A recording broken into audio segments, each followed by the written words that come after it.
The majority of what I do is in AutoCAD, and some designers say that you can't start in AutoCAD, but I've been doing this so long that I'll start in AutoCAD, take the design all the way through, but sometimes you just hit a point where the ideas just aren't coming in AutoCAD and you just have to go back to old school and just start putting lines on paper. And for me, I find that's what really helps me get those ideas busted loose.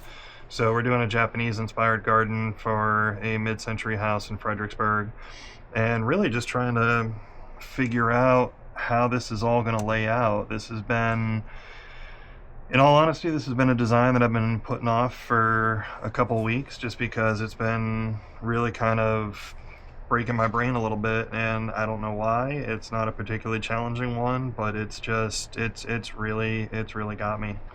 So, you know, start out by doing the placement for our bigger trees. So this is going to be a Japanese maple, that's going to be a Nootka cypress, and now that we've got that figured out, I'm actually going to be bold and I'm going to go straight to pen because I feel really confident about the placement of these guys here. So again, this is my Japanese maple here.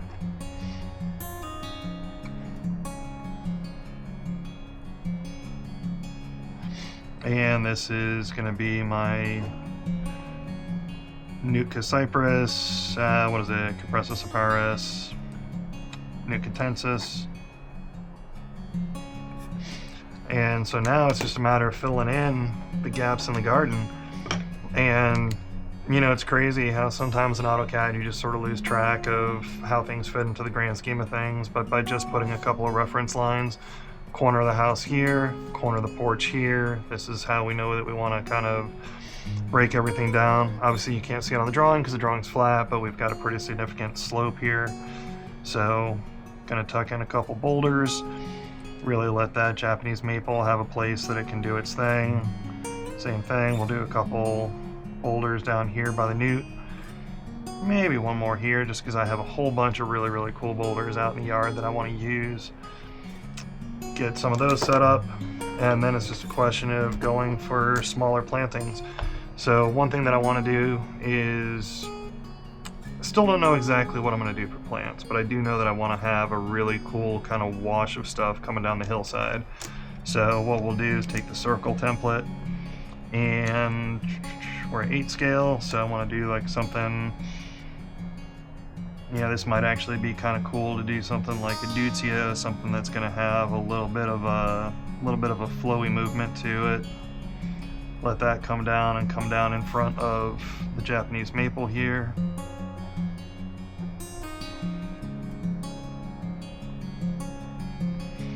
My handwriting is part of the reason why I love the ability to use AutoCAD, because I will 100% admit that it could certainly be better. And then, you know what? Let's do some happy little grasses.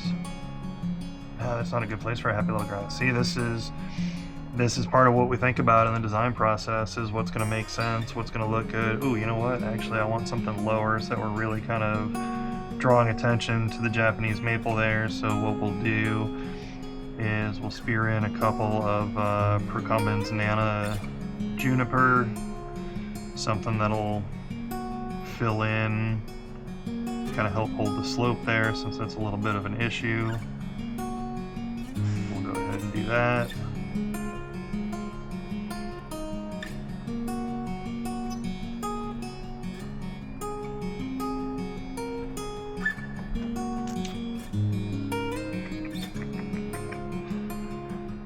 Oh, and then you know what? You know what would be really cool that I think we should totally do is what we'll do. Just again, I really want to have that feeling of movement. So the homeowner and I had originally talked about, because the slope is so much higher here than what it is here, we had talked about the idea of like, hey, a water feature would be really cool, but he doesn't want to do a water feature. So what can we do that's going to showcase that same kind of movement? And so that's something where, believe it or not, people think of boxwood as these kind of like staid, static looking sort of plants.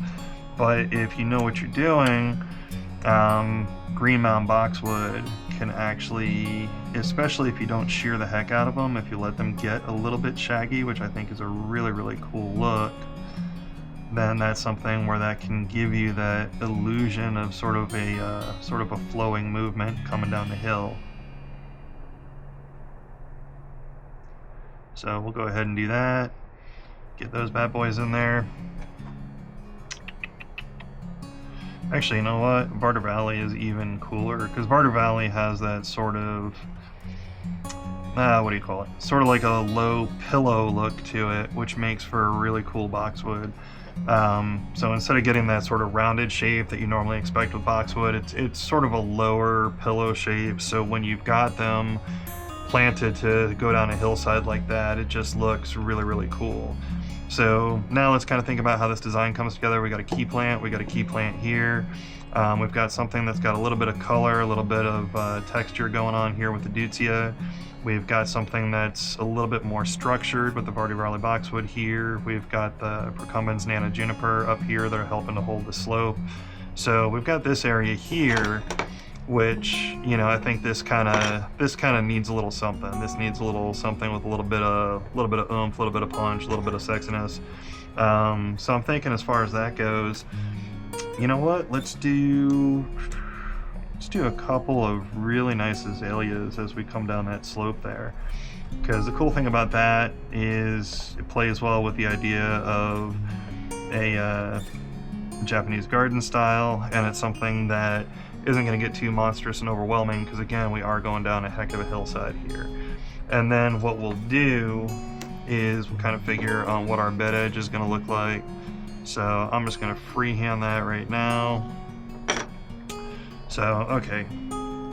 Actually, we need to bring that in a little bit tighter because that was the other restriction that the homeowner gave us on this, is that they've got a sledding hill for the kids, so they got to make sure that we've got plenty of room for the little kids to take their sled and go down the hill. So gotta have fun with it.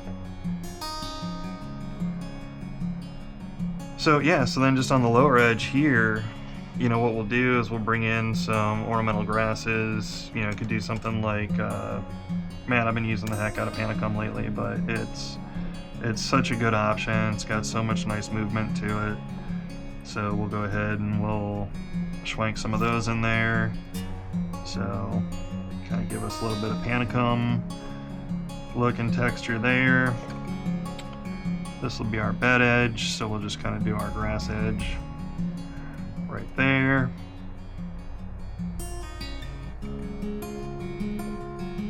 Again, gotta leave room for the sled hill.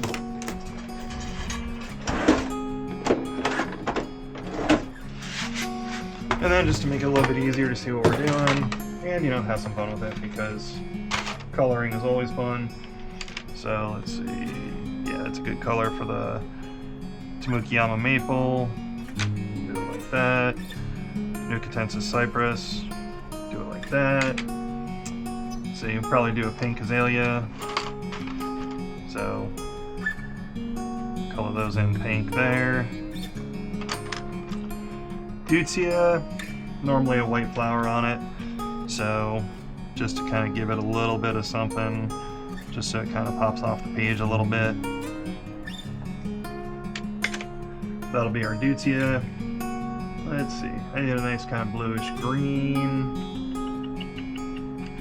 There we go. Nice kind of bluish green for the Procumbens Nana. Barter Valley boxwood. That's gonna be a nice green. You know what? Let's make our happy little boulders. A little bit of a gray color there, just so those stand out. And we'll do our panicum grass and a little bit of sort of a grassy color there. So this leaves us with a little bit of area on the margins here that we can do with some, you know, some kind of cool perennials, some things like that, but I can add those in when I move to AutoCAD. So moving to AutoCAD is going to be the next step.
you.